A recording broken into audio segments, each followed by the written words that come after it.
At the beginning, when you're just starting out on your vlogging, sorry, you know what, I know it's the intro bit, but look, we got the horses, right, back to business. At the beginning, when you're just starting out on your vlogging journey, chances are you're not going to be the most confident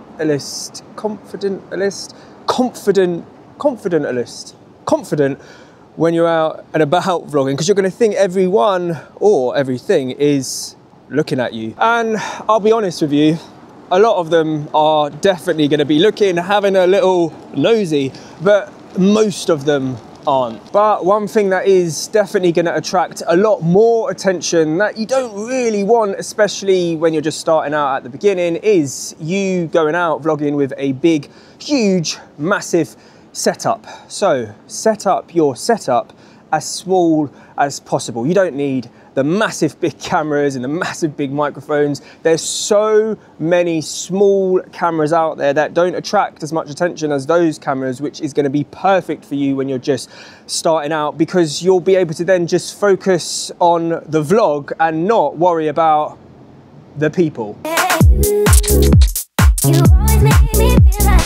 There's a few things you actually need to figure out before you press record and start shooting your vlog. And the first thing is, what is the style of vlog that you want to create? There's various different styles out there. You've got your normal walk and talk, follow me around, headshot type vlog like this, a cinematic-y type vlog, a silent vlog, a voiceover vlog, an aesthetic-y type vlog. What is the style of vlog that matches you? And that's the key thing here. There's one thing watching a certain style of vlog and liking watching that, and enjoying watching that. There's another thing, you creating a vlog that actually doesn't match your style. For example, I love watching those silent vlogs where it's literally just the camera showing us what's going on, no one speaking, music over the top, words popping up on the screen here and there.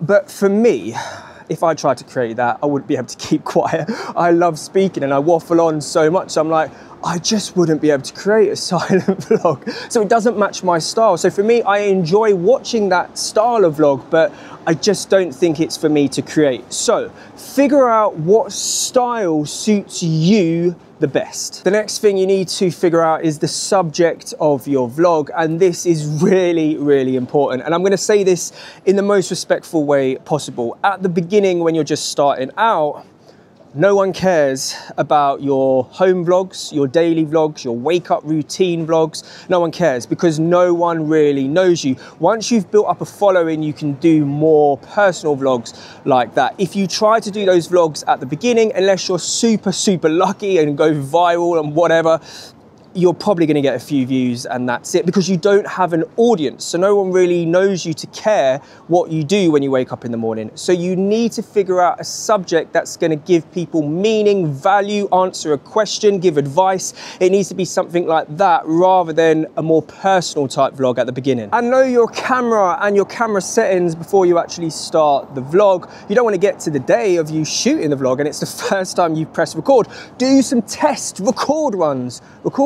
Yes, do some test record runs leading up to it so you are familiar with how to operate the camera, and you might, press record and not like the look of what you see and need to adjust some settings and watch some videos and all of that. You don't want to be doing that on the day, because you want to be doing everything but trying to put yourself off on the day. You just want to be pressing record and going out. And if you are doing a type of video like this where you're talking, obviously if you're doing a silent vlog, this doesn't apply, but audio, make sure if you're using an external mic or something that you've done some tests with that, because you might need to adjust levelings. Everyone speaks at a different level. I speak quite high a lot of the time, especially when I've got works going on over there. Can you hear me? So you need to do those tests to maybe adjust the leveling again before you actually get out and shoot. And I know at the beginning of the video I mentioned not using a massive setup. We do need to get away from these works. It seems like everywhere I go, they're rebuilding London all over again. There's works everywhere. Anyway, what camera do I recommend, I hear you ask? Because obviously I said, don't use a massive camera to start with and get familiar with your camera. So what camera is that camera? Well, it is as simple as the DJI Pocket 3. You've probably seen it all over the place. I'm using it right now. So if you like the look of this, I can't recommend it enough. It's nice and small. It doesn't attract hardly any attention and it looks amazing and it's very easy to use. I've got loads of videos covering it, which I will link down below, but this is the perfect beginner vlog beginner vlogger camera and actually pro vlogger camera, whatever vlogger, whatever video camera, this is it. Having already chosen the subject for your vlog, it's now time to think about how you're going to tell the story to the viewer. How is the story going to unfold? Because essentially that's what you're doing when you're vlogging, you're telling a story. And I do think there is such a thing as over planning a vlog too much. Me personally, when it comes to vlogging, not a normal video like this, like an actual vlog, I would write down a rough idea of what we're going to be covering and what we're going to do, but that's it. I would let everything else in between unfold naturally. For example, let's say I was doing a London vlog and it was 5 top things to do in London. I would write those 5 things down, so obviously I knew what I needed to cover, but everything else in between I would let unfold naturally. Now, that might not work for you. You might want to do a more intense plan, and obviously it depends on the style of vlog as well. If you're doing a cinematic-y type vlog, you might need to plan certain shots more than you would do if you were doing a vlog like this, where it's just talking to the camera and all of that. It obviously depends on the style, so that's down to you to figure out. There is no right or wrong here, but you do need to figure out how now. You need to figure out now how you're going to tell whatever the story is that you're telling, how you're going to tell that to the viewer.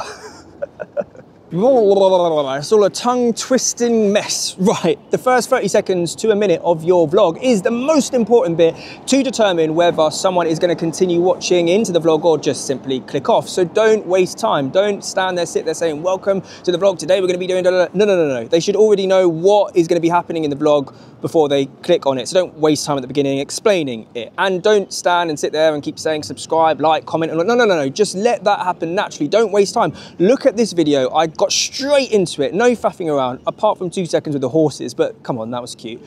Cute? Are the horses cute? With their police horses. Anyway, you see what I mean? We didn't waste any time at the beginning. So use the first 30 seconds to a minute wisely, because that is going to determine whether someone's going to click off or continue watching. And if you find vlogging around the people a little bit too intense to start with, then leave the people. Don't vlog around the people. Start off in a quieter place and build yourself up to the people. I've got a whole video going through how to vlog confidently in public, which I will link down below. But one of the things that you can do, if let's say I'm standing here now and a big massive group, oh bingo, we've got some people, there we go, people come in and I'm feeling a little bit intense talking to the camera, is simply turn the camera the other way. Because I always find that speaking behind the camera like this, first of all, doesn't attract as much attention, but also doesn't feel so intense for you being the person that's vlogging. As soon as you've got the camera in your face, it just feels completely different. Now I'm used to it now, obviously I've been doing it for so long, but at the beginning you probably won't be used to it. So again, don't be doing things that are going to put you off,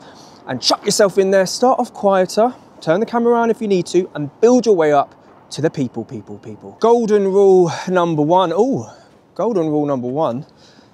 Don't have the sun behind you. There you go. We'll walk backwards. Golden rule number 1, look at the lens and not the screen. Now, if you're like me and you have sunglasses on 24 hours of the day, look at the screen all you want, because you can't see, well, no one can see your eyes. But if you don't have glasses on 24 hours a day like me, look at the lens. Don't look at the screen, whether it's to the side or down, depending on what camera you're using. No. It's easy for us to stare at ourselves because we all look so beautiful, but don't look at yourself to frame it to start with, and then you need to be walking around like this, looking into the lens, because when people are watching it, they don't want to be watching you watch you. They want to be looking into your eyes and feeling that connection. And don't walk around with the camera facing up like this, because again, with the most respect in the world, no one wants to see up your nose. I totally get why you would position the camera down and have it facing up, because trust me, I've been there and done that many times, and it's usually when you get into a busy space and there's loads of people, and having it in front of you, like having the camera in front of you like this, is obviously a lot more intense, so we tend to bring it down like this. But yeah, no, yeah, no one wants to see up your nose. So in that situation, if you are in an intense situation, suddenly there's loads of people, like I said earlier, turn the camera around and speak behind the camera, because this view is better than this view. If you see something you want to film, film it. Don't question it, film it. There's nothing worse than getting back and you're editing and you're like, oh, I really wish I'd got that shot and that shot and that shot. You don't have to include it in the edit if you don't want to, but at least you have the option when you do come around to edit to have the option. If you do have the option when you come out to have, anyway, you know what I mean. What I'm trying to say is, if you want to film something, film it. Try to avoid saying things like I said earlier, or like I just said, because if you come around to not including those clips that you're saying, like I just said, or like I said, then it just doesn't flow because you've said that. And I do it so many times, even still to this day in normal videos. I'm like I just said. In fact, I think I said it over there. I realized it and I was like, I shouldn't have said that, but I know I'm going to include the clip, or I think. Anyway, key here is try not to say like I said earlier or like I just said, because if you don't then include that clip, it just doesn't flow, and that means you have to include the clip. And there's a reason why you might not want to include the clip, because you would have included it in the first place. Shooting some B-roll is always a good idea. Not only does it add a different layer to the vlog, it makes it a little bit more interesting when you've got different clips popping up left, right and center, but also having some B-roll clips there as a spare is always handy. And what I mean by that is, let's say you come around to edit and there's a certain bit or bits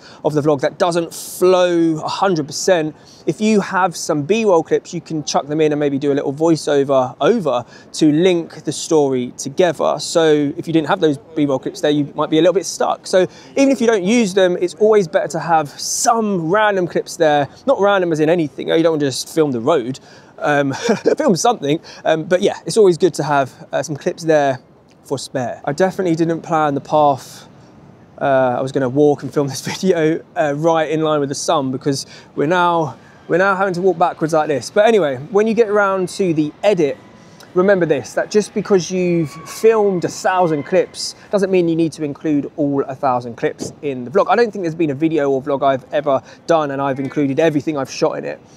You need to take out what doesn't add value, because when you're out and about, or in and about and whatever, and you're filming, in that moment, you might think, oh, this is great. But actually when you watch it back with all the other clips around it, you're like, actually, I don't think we need that in there. If it doesn't add value and it doesn't flow with the story, cut it out. The sweet spot for duration, I would say, is 15, max 20 minutes. Don't make the same mistake as me at the beginning. I think my first vlog or two was about 45 minutes long. Absolutely outrageous behavior, as if I thought people were gonna watch me for 45 minutes long. Absolutely crazy. So be very, very mindful of the vlog duration. Answer a question in the title, or give advice in the title. 5 top things to do in London, or I went to London's #1 rated restaurant. All of that is more interesting than London vlog. Obviously only include something in the title that you actually did in the video. Don't just put I went to the #1 rated restaurant and you actually didn't. But think of it like this, the thumbnail and the title is the advert for your video. It's what people see first, and it's the decider on whether they click and watch your video. So make it the best you can. And this bit has not much to do with the actual vlog, but more to do with the vlogger, that being you. And that is, when you're out and about or in and about shooting a vlog, try not let it overpower things and overpower you. Try to still be present in the moment. And I know it's easy for me to say, and it's definitely something that will take some time, but it's easy in this day and age to get sucked into the taking pictures of things and the videoing things, and actually we lose our presence inside the moment. And I still do it to this day. I'm like, wow, I watch this stuff back that I've filmed or whatever, and I'm like, actually, I don't remember being present in that moment that much. Try and not let it overtake you too much. And one way to help let that not be the case is just let things unfold as natural as you can, and don't keep retaking things a million times. Obviously, it depends on the style. If you're doing a cinematic vlog, you might need to retake some shots to get them perfect a couple of times, more so than if you were doing a vlog like this, where it's just talking head and you're doing some B-roll and stuff. But just let it unfold as natural as possible. I've always found over the years, the more I try to retake things, the more unnatural it feels, and then it starts to feel staged, and I just lose my, I was gonna say lose my head. I don't lose my head, it's not like that. I just lose my presence in the moment. And that is that. I am now off to find out what is London's #1 rated restaurant. I can't believe I don't know what that is, but I'm off to find out what it is, whilst you let the vlog vlog.